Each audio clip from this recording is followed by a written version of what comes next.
Day 2 is upon us and we begin with a wander into town to buy some souvenirs.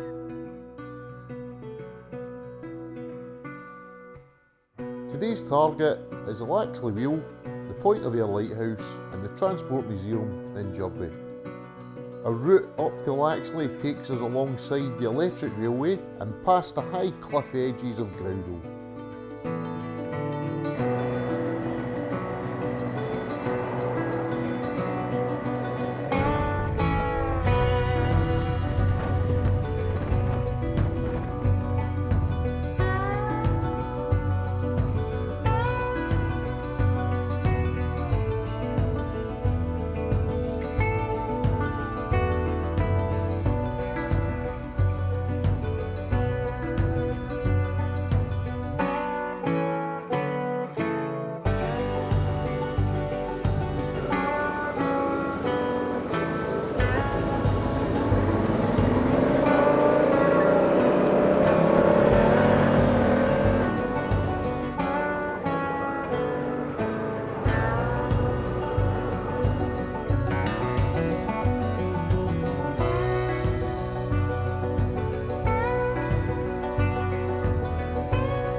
A fine piece of machine control by all.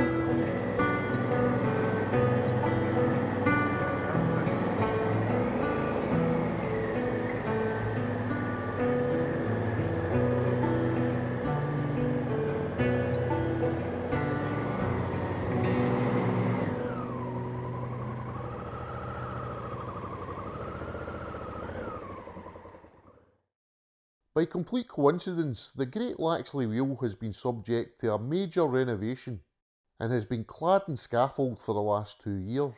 It was put back in service only 2 days before our visit. We were honoured to be amongst the first visitors to enjoy the rejuvenated attraction.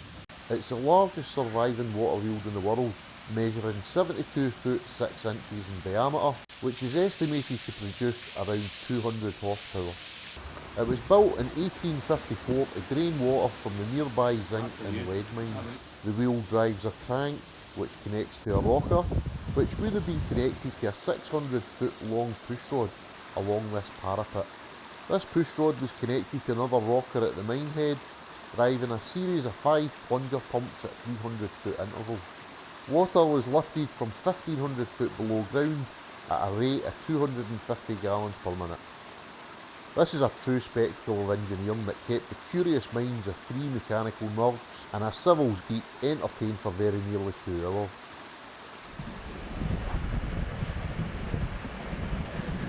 I felt that thing moving. Probably did. The site also allows a glimpse into how hard life must have been for the miners of the day, working in cold, damp conditions in very tight spaces.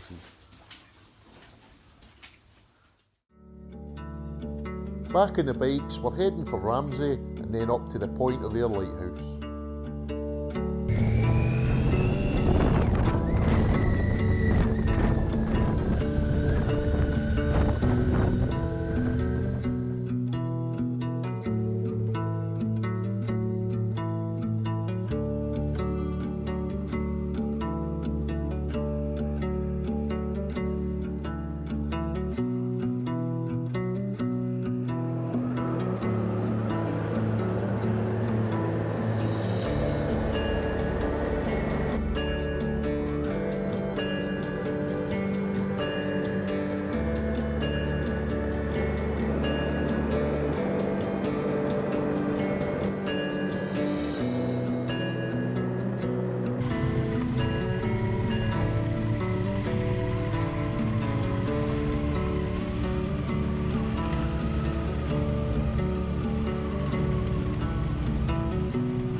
The Point of Ayre lighthouse is the northernmost part of the Isle of Man.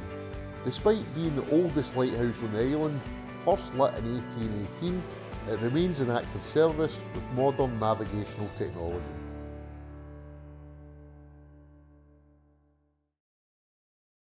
Our next target is only a few miles along the road to Jurby to visit the Isle of Man Motor Museum.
Now this is without doubt the most impressive motor museum I have ever visited. They've got more than 500 vehicles on display, over 70,000 square foot, ranging from early engine assisted bicycles through to heavy specialist vehicles.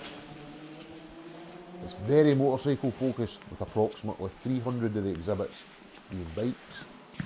I must admit, this could be my happy place if I lived on the island. I could easily spend a full day in here.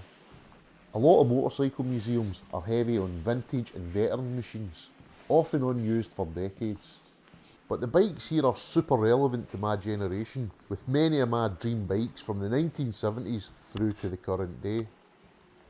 Around about this point, one of the museum volunteers, Nick Sykes, caught me taking a peek into the restoration workshops and offered us a behind the scenes tour of some yet to be displayed exhibits. I'll hand this commentary over to Nick. So, do all the cars belong to the museum, or are they in for kind of storage and appreciation, or? Right, well, essentially the museum was opened in 2015 by a father and son, Dennis and Darren Cunningham. Put all of his cars in the museum at that point. Probably about 85% of the cars on the ground floor belong to the family. The rest, they belong to people like myself, enthusiasts on the island. What we can do is we can alternate our cars every other year. But of course, Dennis and Darren, father and son, keep buying new cars or additional cars for the collection, should I say. Whereas the majority of the bikes belong to private collectors. But the busiest time for the museum is Grand Prix, TT and Southern 100. So they deliberately, from day one, here's Dennis, from day one, built in these two mezzanines. Yeah.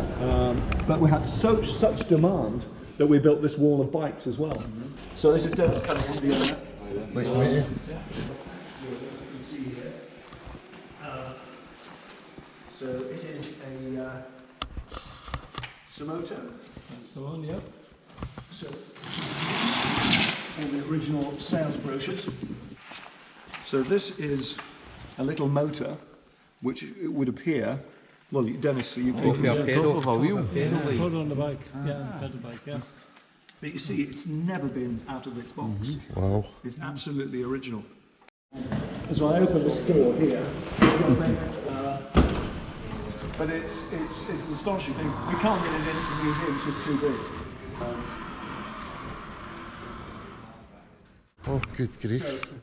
So that is a Soyuz 5 Russian-built space station. Dates from 75-76. It was made by the Russians, but it's obviously it predates the Putin era. But what is great about it is that identical bits of kit made on the same production line have been in orbit. If you tap the hull, very lightweight. Seems like a cage. This should technically, if it was being used in anger, be 250 miles up from where we are now, travelling around the Earth at a speed of 17,000 miles an hour. Now, obviously, with 3 astronauts inside, that could seem rather claustrophobic. Then, if you look at the Mir space station, what they've done is they've actually taken several of these up into orbit and then linked them together. Yeah. So you end up with a much larger sort of volume which you can then utilise. Thanks again. Thank you. Lovely to talk to you. Absolutely brilliant. Okay. And then back in the bikes for a final run across the mountain section of the TT circuit, into Douglas for our closing night on the town. So we've had a great couple of days on the Isle of Man. I hope you enjoyed this video. If you did, give it a thumbs up, and if you're new here, please subscribe. It helps the channel to grow. Thanks for watching, and we'll see you in the next video.